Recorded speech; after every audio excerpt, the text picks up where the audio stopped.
أعوذ بالله من الشيطان الرجيم. بسم الله الرحمن الرحيم.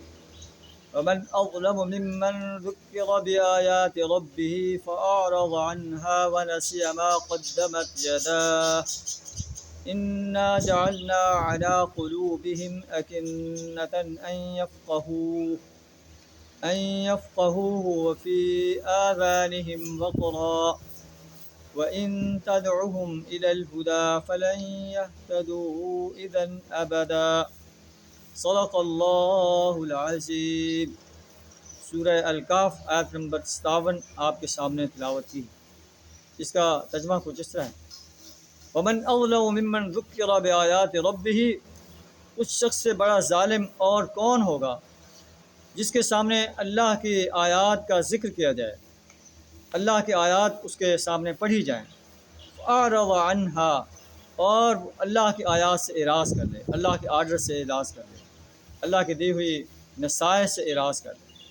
ونسی ما قدمت یداہ، اور جو کچھ اس کے ہاتھوں نے آگے بھیجا ہے اسے بھول جائے کہ میں کیا کیا ظلم کر کے، کیا کیا حقوق انسانوں کے غصب کر کے، اللہ کی بغاوت کر کے، اللہ کے ساتھ سرکشی کر کے اپنے لیے آگے کیا بھیج چکا ہوں.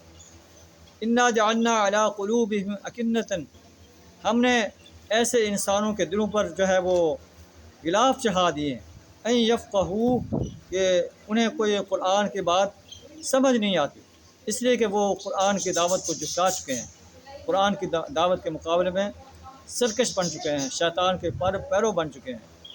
اور جب انسان اتنا سرکش بن جاتا ہے پھر اللہ تعالیٰ ان کے دلوں پر غلاف چڑھا دیتا ہے، ان کے کانوں میں بوجھ ڈال دیتا ہے، ان کے لیے ضلالت ہمیشہ کے لیے لکھ دیتا ہے. پھر وہ کوئی چیز انہیں سمجھ نہیں آتی، کتنی بھی انہیں نصیحت کی جائے اس نصیحت کو وہ اون نہیں کرتے.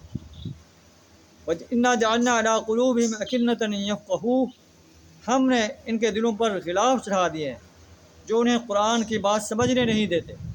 وفی آذانہم وقرا، ان کے کانوں میں ہم نے گرانی پیدا کر دی ہے ان کی سرکشی کی وجہ سے.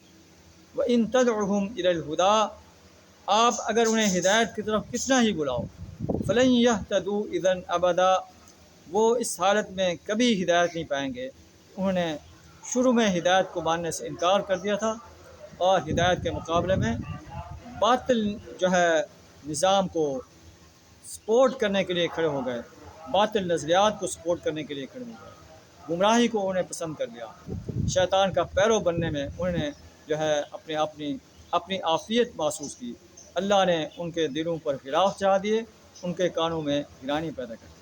اللہ سے دعا تعالیٰ ہمیں ایسا طرز عمل اختیار کرنے سے اپنی پناہ عطا فرمائے، ہمیں توحید و رسالت کا صحیح شعور عطا فرمائے، یوم حساب پر پختہ یقین رکھنے کی توفیق عطا فرمائے، اور حسین سے حسین طرز اعمال کرنے کی توفیق عطا فرمائے، دعوت دین کو انسانیت کے سامنے پیش کرنے کی توفیق عطا فرمائے، اور دین اسلام کو نظام کو قائم کرنے کے لیے اپنا مال، جان، وقت اور صلاحیت کھپا دینے کی توفیق عطا فرمائے. آخر دعوانا الحمدللہ رب العالمین.